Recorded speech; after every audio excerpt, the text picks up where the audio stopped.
우리 앞뒤 좌우로 한번 인사하겠습니다. 사랑합니다. 축복합니다. 잘 오셨습니다. 네.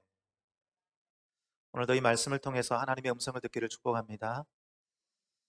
오늘 말씀은 혼인잔치 비유입니다. 혼인은 잔치죠. 결혼은 잔치입니다. 많은 사람들이 모여들기 때문이죠. 저는 제 모교회에서 결혼을 했었습니다. 그때 제 모교회가 성전을 건축한 바로 직후였는데 그때 결혼식을 했었어요.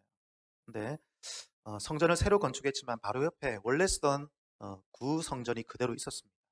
근데 새 성전을 짓고 나서 제가 첫 번째 결혼식이었는데 교회에서 결정하기를 새 성전에서 결혼식을 하지 마라.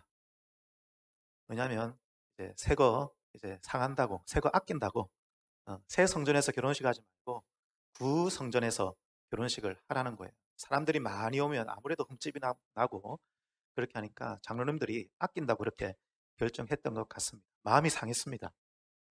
네. 그래도 어쩝니까? 순종해야 되죠. 그래서 그 본당에서 결혼식을 했는데 하나님께서 참 위로해 주신 게 뭐냐면 사람들이 너무 많이 왔어요.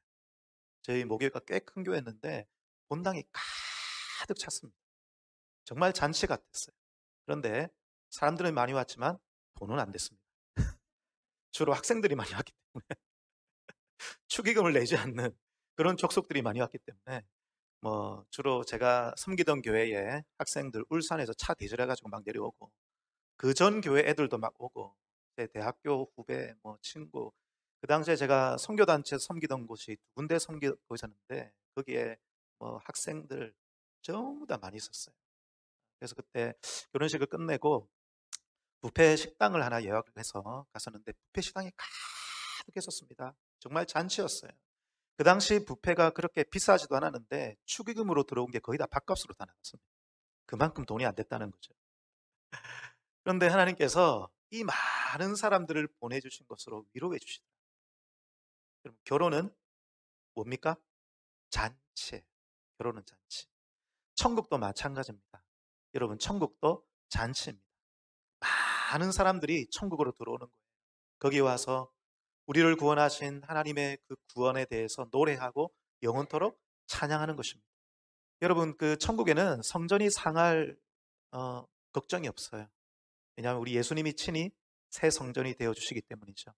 주님 안에서 영원토록 찬송하며 먹고 마시며 영원토록 잔치를 하는 곳이 바로 천국인 것입니다.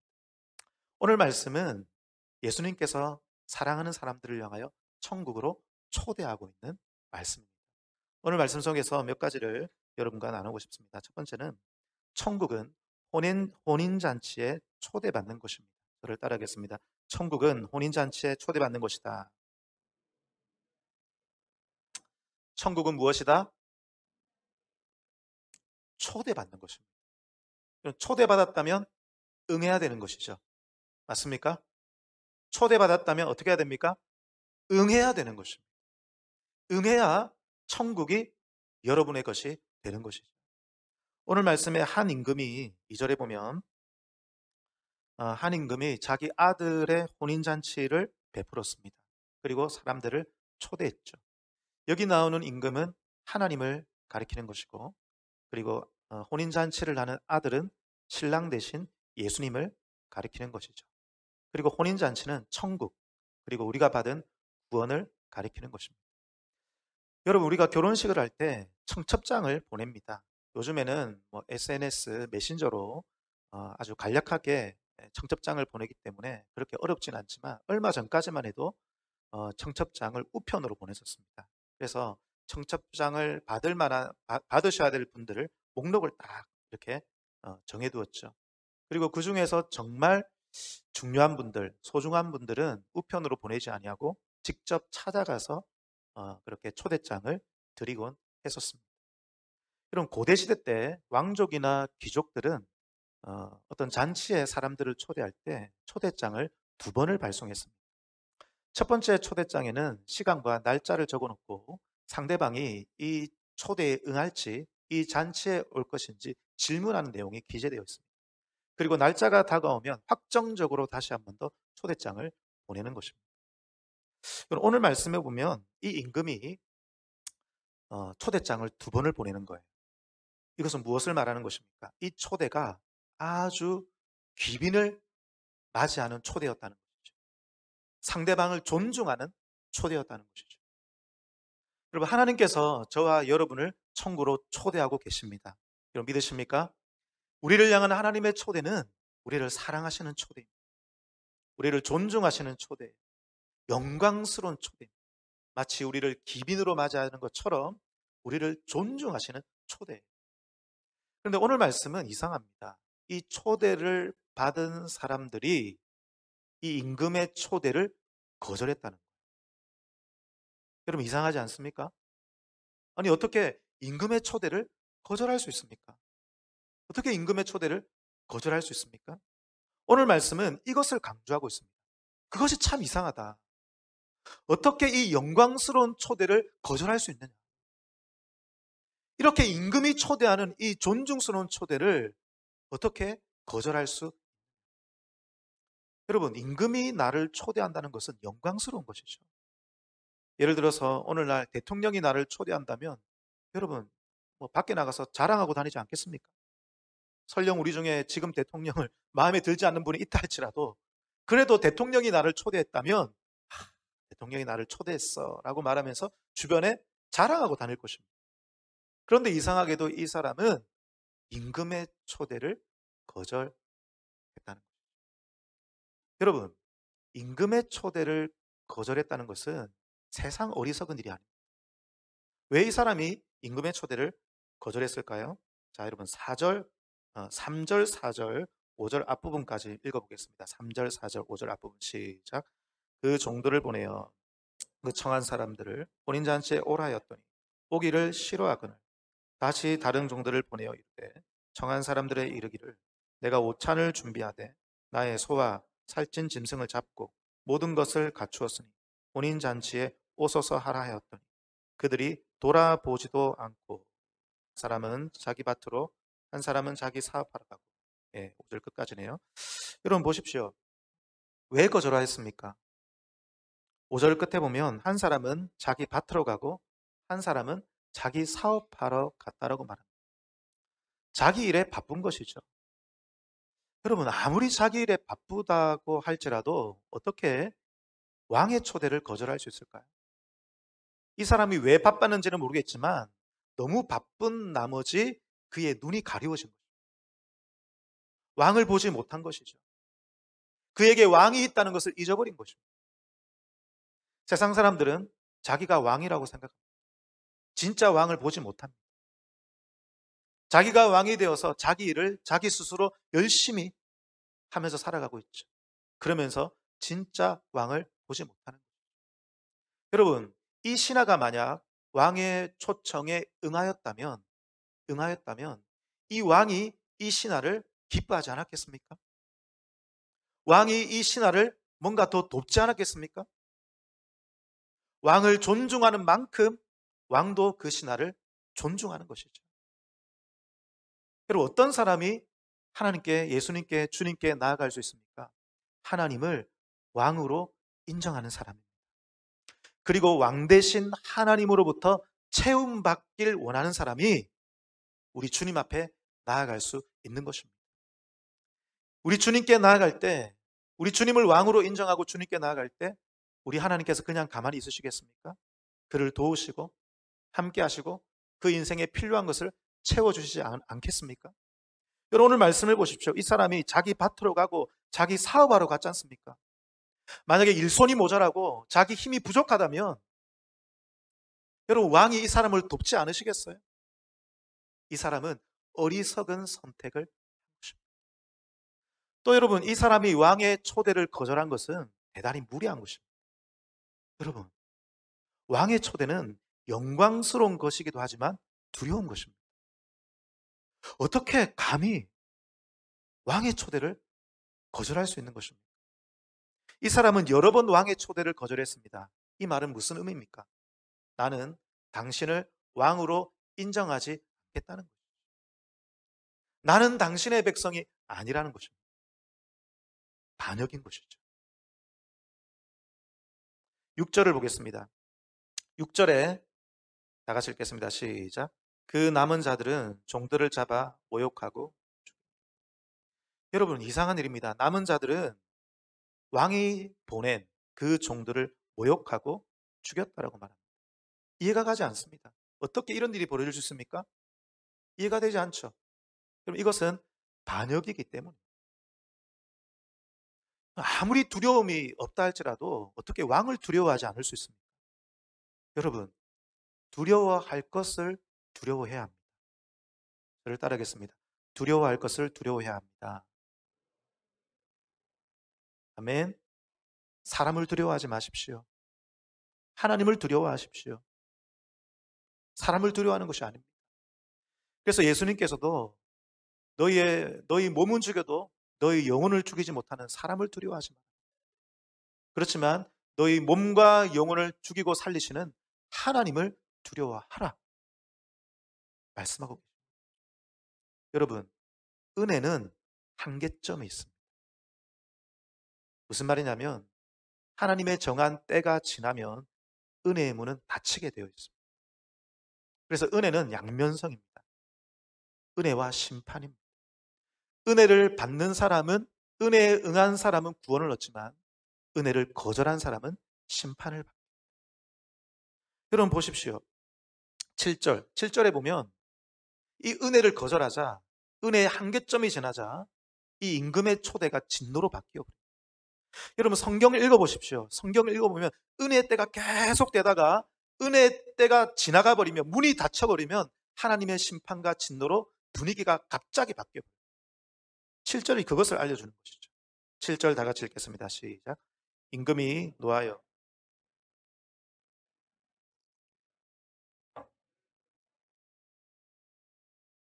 여러분, 이 사건은, 이 말씀은 먼저 유대인을 향한 말씀입니다. 하나님은 구약 성경을 통하여, 구약 시대를 통하여 많은 하나님의 종들, 선지자들을 보냈지만 유대인들은 이 선지자들을 모욕하고 핍박하고 죽였습니다. 하나님의 말씀을 거절했습니다. 예수님 시대 때도 사람들은 세례 요한을 죽이고 예수님을 죽였고 예수님의 제자들을 핍박하고 죽였습니다. 그 결과 유대인들을 향한 은혜의 문이 닫혀버린 거예요. 그리고 AD 70년에 로마 군인들이 와서 예루살렘 성을 함락해버리고 예루살렘 성은 폐허가 돼버렸다는 거예요. 은혜는 뭐가 있다? 한계점이 있는 거죠. 하나님의 정한 때가 지나면 은혜의 문은 닫힙니다. 혼인잔치의 문은 닫혀버리고 맙니다. 그래서 요한계시록 말씀을 보면 마지막 때 예수님이 오시면 혼인잔치의 문이 닫혀버려요. 혼인잔치에 들어온 사람은 혼인잔치를 즐기며 영원토록 주님 안에서 즐거워하지만 혼인잔치의 문이 닫혀버리면 땅에 있는 사람들, 그 혼인잔치에 들어가지 못한 사람들, 그 초대에 응하지 않은 사람들은 하나님의 진노와 심판을 받게 되는 거죠. 그러나 여러분, 아직까지 구원의 문이 활짝 열려 있는 줄 믿습니다.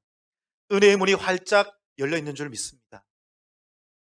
여러분, 아직까지 하나님의 초대에 응하지 않은 분이 있다면 오늘 이 예배를 통하여 우리 하나님의 사랑의 초대에, 존중하시는 초대에, 영광스러운 초대에 응할 수 있는 여러분 되기를 축복합니다. 응하면 되는 것입니다. 초대에 응하면 그 천국이, 그 잔치가 여러분의 것이 될 줄 믿습니다.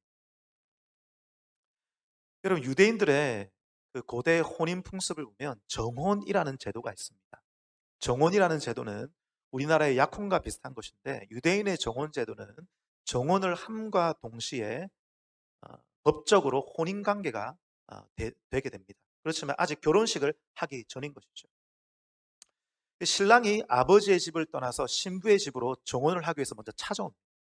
마치 예수님께서, 신랑 되신 예수님께서 하나님 아버지 집을 떠나서 신부 되신 우리의 땅으로 오신 것처럼 신랑은 아버지의 집을 떠나서 신부의 집으로 찾아옵니다.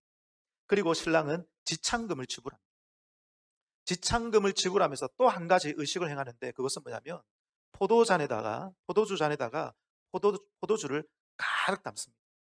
신랑이 이 포도잔을 신부에게 내미는 거예요.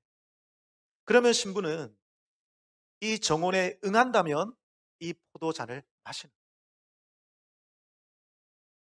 거예요. 마심과 동시에 정혼이 성립이 되는 거예요.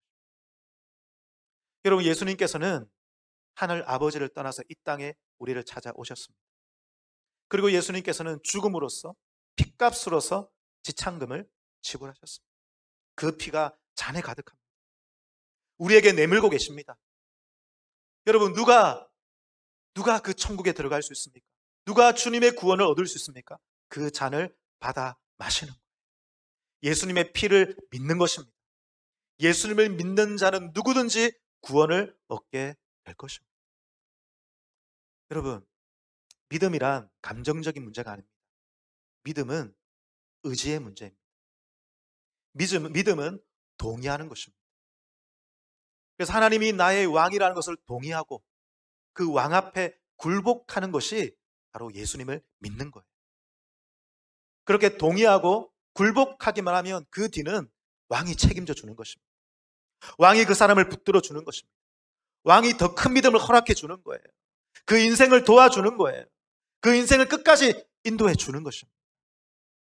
사랑하는 여러분, 오늘 주님 앞에 아직 응답하지 못한 분들이 있다면 오늘 한 명도 빠짐없이 주님의 초대에 응답하는 저와 여러분 되기를 축복합니다. 아직 은혜의 문이 활짝 열려 있는 것입니다. 사랑하는 여러분, 여러분 주변에, 여러분 친구들 중에, 여러분 가족 중에 아직 이 초대에 응하지 않은 분은 없으십니까? 은혜의 문이 닫히기 전에, 혼인잔치의 문이 닫히기 전에 그들을 주님의 사랑으로 초대할 수 있는 저와 여러분 되기를 축복합니다. 두 번째로 오늘 우리에게 주시는 말씀은 이것입니다. 천국의 초대는 과분한 초대라는 것입니다. 저를 따르겠습니다. 천국의 초대는 과분한 초대입니다.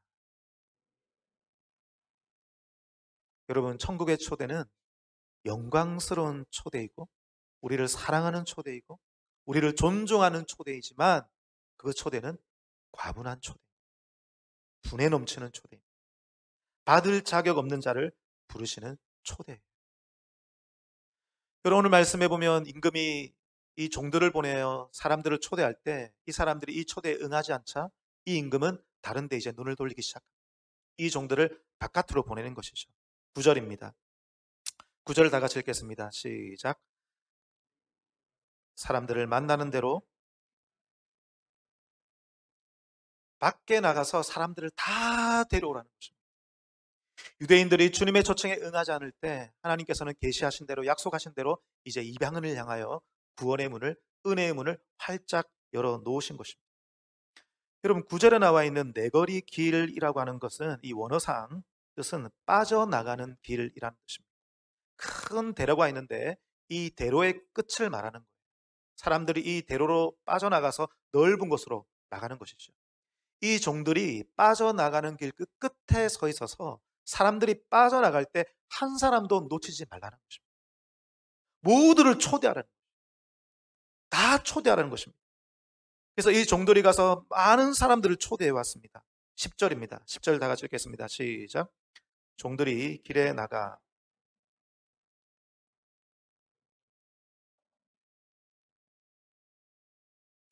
여러분 보십시오. 누가 왔습니까? 누가 왔습니까? 악한 자나 선한 자나 만나는 대로 모두 데려오니 혼인잔치에 손님이 가득하게 되었다. 악한 자나 선한 자나 이 잔치에 들어오게 되었다는 것이죠. 무엇을 말하는 것입니까? 자격 없는 사람을 불러주셨다는 것입니다. 여러분, 교회도 마찬가지입니다. 여러분, 교회 안에도 악한 자도 있고 선한 자도 있습니다. 여러분은 악한 자입니까? 선한 자입니까? 여러분, 악한 자입니까? 선한 자입니까? 저는 악한 자일까요? 선한 자일까요? 저는 이 말씀을 묵상하면서 처음에는 그래, 나는 선한 자이지.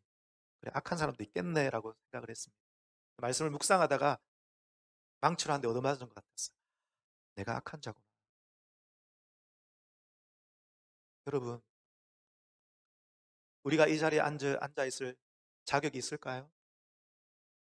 제가 목사가 될 자격이 있어서 목사가 된 것일까요? 우리가 예배드릴 자격이 있어서 예배 드리고 있는 것입니까? 아닙니다. 여러분, 우리가 예배 드리고 있는 것 과분한 은혜입니다.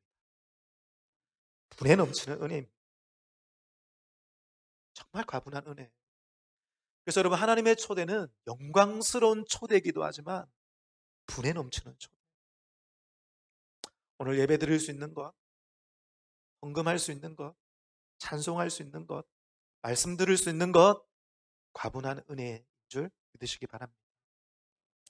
구약 성경을 보면 무비보셋이라는 인물이 나옵니다. 사울 왕의 손자요, 요나단의 아들입니다. 사울 왕이 죽고 사울 왕가가 몰락할 때 이 무비보셋의 유모가 5살 된 이 무비보셋을 안고 도망을 가다가 그만 떨어뜨렸습니다. 그래서 이 아이는 어릴 때 두 다리를 절게 되었습니다. 두 다리를 저는 절름발이가 되었어요. 장애인이 되었습니다. 그는 신분을 숨긴 채 신분이 발각되면 살해당하니까 왕권이 바뀌었으니까 신분을 숨긴 채 비참하게 살아야 했습니다. 나중에 그는 이렇게 고백합니다. 자기가 죽은 개와 같다라고. 자기의 인생이 죽은 개와 같다는 거죠. 아무도 돌아오지 않는 비참하고 처참한 인생이 되었습니다. 그런데 여러분, 다윗이 왕이 되어서 요나단과의 약속을 기억합니다. 요나단과의 약속을 지키기 위해서 이 무비보셋을 찾아요. 그리고 무비보셋을 데리고 옵니다. 다윗이 이 비참한 상황에 처해 있는 무비보셋을 안아줍니다. 회복하여 줍니다. 그를 일으켜 줍니다. 그러면서 가난한 이 무비보셋에게, 모든 것을 잃어버린 이 무비보셋에게 사울 왕가에 있었던 모든 재산과 집과 그리고 종들을 무비보셋에게 다 다시 회복하여 줍니다. 그뿐만이 아닙니다. 이 무비보셋을 왕의 식탁으로 초청합니다. 왕의 식탁으로 초청해서 왕과 함께 먹고 마시며 함께 즐거워하는 왕의 가족으로 초청해 주는 거예요. 이때 무비보셋이 이렇게 고백합니다. 사무엘하 9장 8절 말씀. 다 같이 읽어볼까요? 시작. 그가 절하여 이르되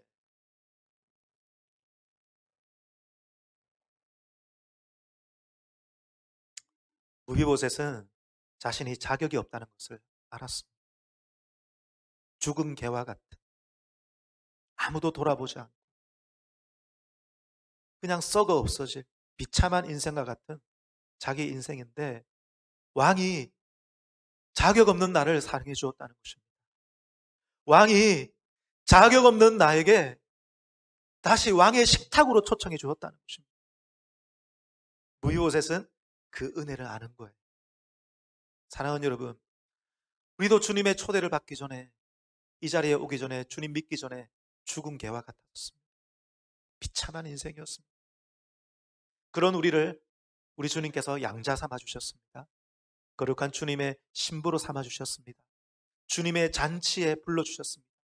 왕의 식탁으로 초대해 주셔서 주님과 함께 먹고 마시며 주님의 음성을 들으며 주님이 이제 내 안에 거하시는 이 거룩한 하나님의 사람으로 살게 해 주셨습니다. 이 모든 것이 과분한 은혜인 거예요.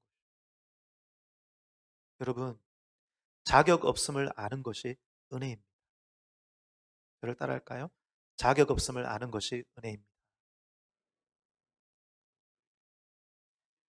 여러분, 깊이 이해하는 여러분 되기를 축복합니다. 신앙생활하면서 왜 자꾸 화가 나는 줄 아세요? 신앙생활하면서 왜 자꾸 분노가 치밀어 오르는 줄 아세요? 내가 자격이 있다고 생각하면 화가 나는 거예요.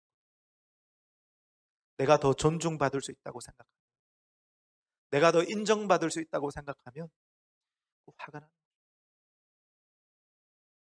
여러분, 우리는 자격 없는 사람들입니다. 제가 수요일 날 말씀드렸지만 제가 어떤 수련회에서 만난 한 분은 의사신데 서울에서 큰 한방병원을 하시는 분이시고 우리나라의 고위직들이 이 병원에 오시는 정말 유명하신 분이시고 정말 성공한 분이세요. 그런데 그 학생들 수련회 집회인데 맨 뒤에 앉아서, 그 교회 장로님이신데 맨 뒤에 앉아서, 학생들 수련회인데 맨 뒤에 앉아서 무릎 꿇고 가슴을 치며 눈물을 흘리며 기도하시는 거예요. 왜 그럴까요? 모든 것을 다 가지신 분이시잖아요. 누구보다 성공한 분이잖아요. 누구보다 뛰어난 분이잖아요. 누구보다 인정받은 분이잖아요. 우리나라에서 이보다 더 잘 될 수 있습니까? 그런데 이분은 자격 없음을 아는 거죠. 이 모든 것을 누릴 만한 자격이 없다는 것을 아는 것입니다. 이 모든 것이 하나님의 은혜라는 것을 아는 것입니다. 여러분, 이 부족함을 깨닫는 것이 은혜요, 복인 것입니다. 여러분, 제가 수요일 날 말씀드렸지만 심령이 가난한 자는 복이 있는 줄 믿으시기 바랍니다. 여러분, 부족함을 아는 것이 복인 거예요. 하나님 앞에 내가 부족하다는 것을, 그것을 느낄 수 있는 감각, 그것이 복이고 그것이 은혜인 것입니다. 세상 사람들은 그것을 모릅니다. 하나님을 모르니까요. 하나님 앞에 자기가 부족하다는 것을 깨닫지 못하고 있는 거예요. 그러나 우리는 하나님 앞에 올 때마다 나는 부족합니다. 내가 하나님의 뜻대로 살지 못해서 나는 부족합니다. 늘 죄를 지어서 죄책감이 있습니다. 하나님의 사명대로 살지 못해서 능력 없음에 대한 무력감이 있습니다. 그런데 여러분, 그 부족함을 느끼는 것이 하나님의 은혜요, 그것이 복이라는 것입니다. 그러므로 여러분, 부족함을 느끼지만 그 부족함이 은혜라는 것을 기억하고 부족함 때문에 더 하나님께 나아가십시오. 부족하지만 하나님을 위해서 살아가십시오. 부족한 나를 불러주시고 부족한 나를 사랑하여 주신 그 하나님을 위하여 더욱더 살아가는 저와 여러분 되기를 축복합니다. 마지막 세 번째입니다. 초대받은 자는 반드시 예복을 입어야 합니다. 저를 따라하겠습니다. 초대받은 자는 반드시 예복을 입어야 합니다. 여러분, 초대받은 자에게 단 하나의 조건이 있었습니다. 그것은 예복을 입는 것입니다. 11절 이후의 말씀을 보면 임금이 이 혼인잔치에 초대받은 자가 누구인지 살펴보러 갔습니다. 그런데 이상하게 많은 사람들이 있는데 한 사람이 눈에 띄었다는 것이죠. 근데 그 사람은 예복을 입지 않고 있었다는 거죠. 이상합니다. 여러분, 유대인의 결혼식에는 예복을 입고 오게 되어 있었습니다. 초청받은 사람이 미리 자기가 예복을 준비해서 입고 가든지, 혹 예복을 가져오지 않은 사람을 위해서 주인이 입구에 예복을 준비해 두었습니다.